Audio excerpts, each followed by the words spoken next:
हमने वो सारा प्रोटोकॉल फॉलो किया। आपने आवेदन दिया था क्या? सारा रिसीविंग है मेरे पास, और उल्टा और 3-3 चिट्ठी मेरे नाम पे निकाली गई। हालांकि ऑफिशियली मेरे पास कोई चिट्ठी नहीं आया है, ना व्हाट्सएप पे, ना मेल पे, ना प्रदर्शन की। चूँकि घोषणा इसलिए किए थे चूँकि हम जानते हैं कि न्याय में देरी होना भी अन्याय होता है, और आज जब हमारे भाई की बारी आई है तो हम चुप बैठने वाले तो हैं नहीं। 95% से अधिक प्रशासन के अधिकारियों का हमें सहयोग प्राप्त हुआ है, क्योंकि वो जानते हैं कि गलत कौन है और सही कौन है। आपने कहा कि बिके हुए। क्या है, सबसे बड़ा देखिए, बाप बड़ा ने भैया, सबसे बड़ा रुपया निर्दोष बिल्कुल वीडियो में सब कुछ। यदि वो वीडियो नहीं होता, सीसीटीवी फुटेज, तो मैं तो मानता हूँ मैम कि एफआईआर दर्ज नहीं होता। बार बार माइक लेकर धमकाना, अनाउंस करना, लोगों को डराना। जो दुकानदार स्वेच्छा से अपनी दुकानें बंद करके हमारे प्रदर्शन में समर्थन के लिए आ रहे थे, उनको जबरन धमकाकर दुकान खुलवाना, मतलब अपने आकाओं को ये दिखाना कि हम तो भाई बंदी नहीं होने दिए। 300-350 साइबर अपराधियों का गिरोह चलाता है राहुल चंद्रवंशी और उसका भाई चंदन चंद्रवंशी। उस मंत्री को, एसडीपीओ को और टाउन थाना प्रभारी को, तीनों को महीना फिक्स किया हुआ है उन तमाम साइबर अपराधियों के द्वारा। आपके पास कोई ऐसा एविडेंस है कि हाँ, चूंकि आप इतनी बड़ी बात कह रहे हैं कि भ्रूण हत्या और ये कहीं ना कहीं इनलीगल है? इसकी अब तक की नौकरी की पूरी कुंडली नहीं करवा रहे हैं। ये आगे भी जहाँ नौकरी करेगा, ये किसी के साथ न्याय नहीं कर सकता है। ये हमेशा पैसे पर बिकने वाला व्यक्ति है। को जब ऐसी घटना आपके भाई के साथ हुई और आप उसके लिए इंसाफ की लड़ाई लड़ रहे हैं, कई बड़े नेता मंत्री आपके दरवाजे आते हैं, आपको ढाढ़स बनाते हैं। माननीय सम्राट चौधरी जी पहुंच नहीं पाए, लेकिन उन्होंने फ़ोन करके पूरी घटना की जानकारी ली कि के साथ भी छल हुआ है। इतनी हिम्मत कैसे होती है इन पदाधिकारियों की। सबों को छोड़कर मुझे एफआईआर ठीक करवाने के लिए फिर से में आंसू आ रहा है। कमज़ोर नहीं होना है। कमज़ोर जब होंगे तो ये दुष्ट लोग और ज़्यादा इनका मनोबल बढ़ जाएगा। अभी रिश्ता था भाई में, आपके भाई में और आप में कैसा रिश्ता था? बचपन में साथ खेले होंगे कभी? आज हम किसी जात या पात की जिक्र नहीं करते, क्योंकि जात पात कहीं ना कहीं बहुत बिहार से लेकर झारखंड तक ये कैंसर का रूप है। आज हम बात करते हैं इंसाफ की। जो आशुतोष हैं, उनके भाई की हत्या हो जाती विगत कुछ दिनों में, आपने देखा होगा। अपने भाई के इंसाफ के लिए वो जाते भी हैं, गुहार लगाते हैं, प्रशासन से गुहार लगाते हैं, लेकिन वहाँ से भी उनको निराशा हाथ लगती है। तभी एक वीडियो भी वायरल होता है, और वो वीडियो होती है क्या, सो भाई आप झारखंड आ जाइएगा तो हमसे बुरा कोई नहीं होगा। मैं उस शख्स का नाम नहीं जानती, लेकिन एक भाई अपने भाई के इंसाफ के लिए दर दर की ठोकर खा रहा है। इसलिए कहूँगी मैं, क्योंकि बीजेपी में स्टार प्रचारक के रूप में आशुतोष जी हैं।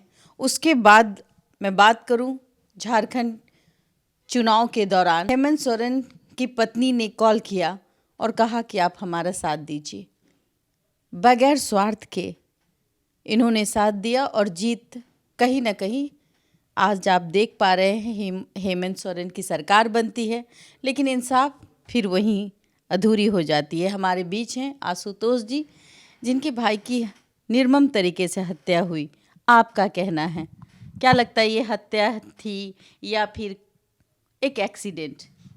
सबसे पहले तो मैम आपको धन्यवाद करेंगे, आपके देशवान न्यूज़ चैनल की पूरी टीम को धन्यवाद कहेंगे कि इस न्याय की लड़ाई में आपके तरफ से जो आवाज़ उठाई गई है उसके लिए एफआईआर दर्ज तो हमारे चैनल पे भी हो गया है। जी हाँ, तो मैं उस पर भी आ रहा हूँ। चूँकि लोकतंत्र में एक व्यवस्था दी गई है कि यदि आपके साथ न्याय में देरी हो रही है या अन्याय हो रहा है, तो आप शांतिपूर्ण तरीके से अपने न्याय की मांग को लेकर सड़कों पर प्रदर्शन कर सकते हैं, और इसके लिए संविधान में जगह है। 72 घंटे पहले या 48 घंटे पहले प्रशासन के लोगों को इंटीमेट करना होता है, सूचित करना होता है। यदि आप लाउड स्पीकर का इस्तेमाल करना चाहते हैं उस शांतिपूर्ण प्रदर्शन में, तो 72 घंटे पहले आवेदन दीजिए, आपको परमिशन मिलेगा। हमने वो सारा प्रोटोकॉल फॉलो किया। आपने आवेदन दिया था क्या? सारा रिसीविंग है मेरे पास। रिसीविंग है? रिसीविंग है 72 के, और उससे पहले दिया था हमने। मुझे पता था कि ये नौटंकी करेंगे लोग। सारा प्रोटोकॉल फॉलो किया सब कुछ, लेकिन ना तो मुझे परमिशन दिया गया और उल्टा और 3-3 चिट्ठी मेरे नाम पे निकाली गई। हालांकि ऑफिशियली मेरे पास कोई चिट्ठी नहीं आया है, ना व्हाट्सएप पे, ना मेल पे, ना अब तक कुरियर के माध्यम। कहना है कि जो ऑफिशियली होता है आपके मेल पे नहीं आया कि नहीं आपको प्रोटेस्ट नहीं करना है। इस नहीं आया, व्हाट्सएप भी नहीं किया गया मुझे, किसी और के माध्यम से, मीडिया के माध्यम से या किसी और के माध्यम से मुझे मिला। तब तक आप वहाँ जा चुके थे? हाँ, जा चुके थे और हम प्रदर्शन की चूँकि घोषणा इसलिए किए थे क्योंकि हम जानते हैं कि न्याय में देरी होना भी अन्याय होता है और दूसरों के भाई बेटे को न्याय दिलाने के लिए ये आशुतोष कुमार अपने ऊपर अब तक 3 दर्जन मुकदमे ले चुका है, 7 बार जेल जा चुका है। बिहार से तिहाड़ तक का सफ़र हक अधिकार की लड़ाई लड़ते हुए, हक अधिकार के लिए आप लड़ते हैं।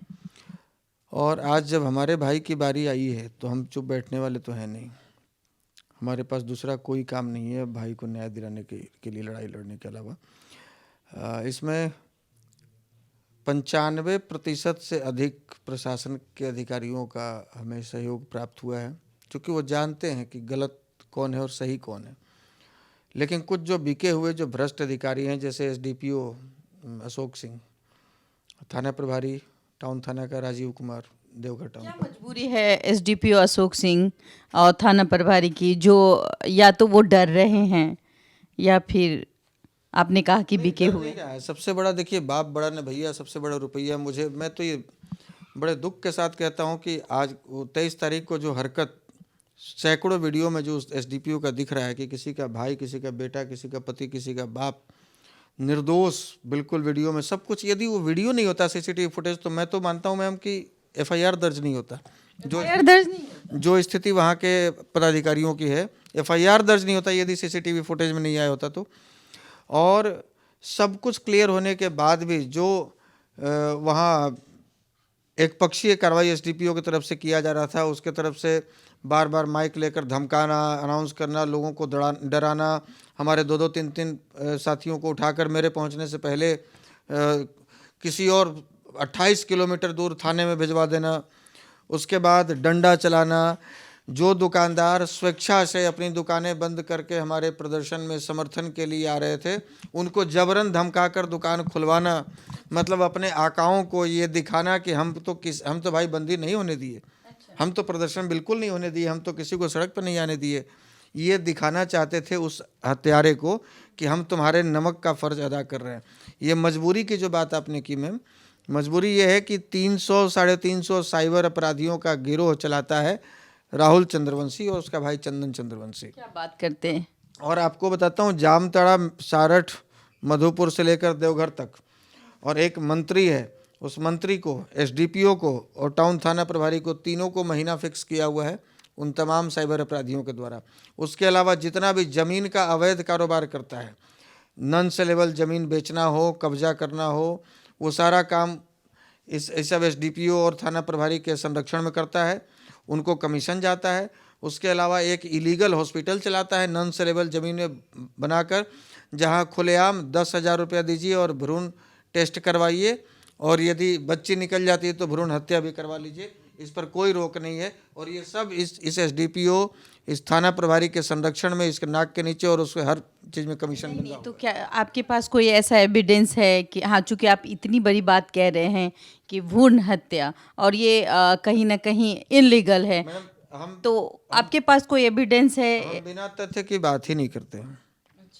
हम बगैर तथ्य की कोई बात नहीं करते हैं। और इस एसडीपीओ की केवल देवघर की नहीं, इसकी अब तक की नौकरी की पूरी कुंडली निकलवा रहे हैं हम।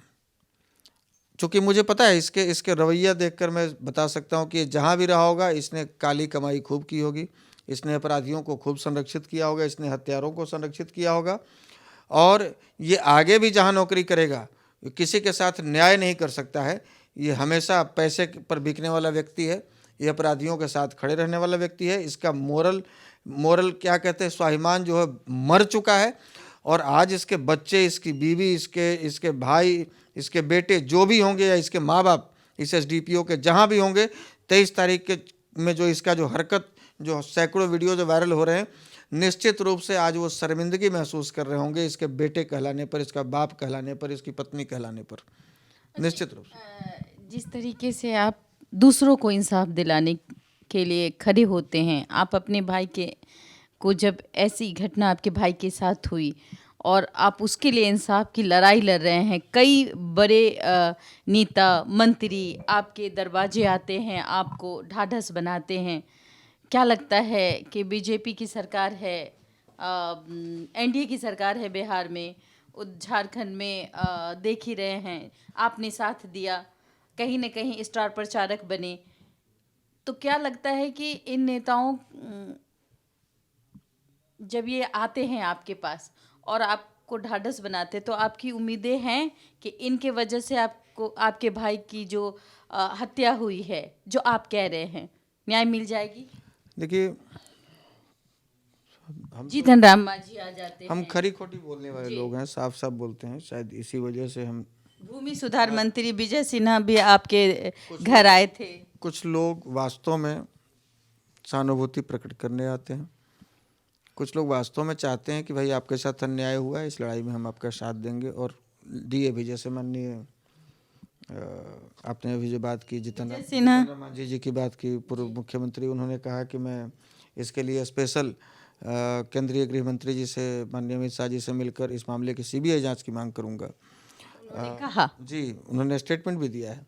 साथ ही माननीय विजय सिन्हा जी की बात है तो उन्होंने हमसे कहा था कि मैं हेमंत सोरेन जी से बात करूंगा। माननीय सम्राट चौधरी जी पहुंच नहीं पाए, लेकिन उन्होंने फ़ोन करके पूरी घटना की जानकारी ली और मुझसे एफआईआर की कॉपी मंगवाई और डीजीपी से बात भी की वहाँ, मुझे जहाँ तक जानकारी है। आपको जानकारी है क्या, जब आप वहाँ गए तो वहाँ सिचुएशन कैसा था? आपको लगा कि आपकी सहायता हो रही है?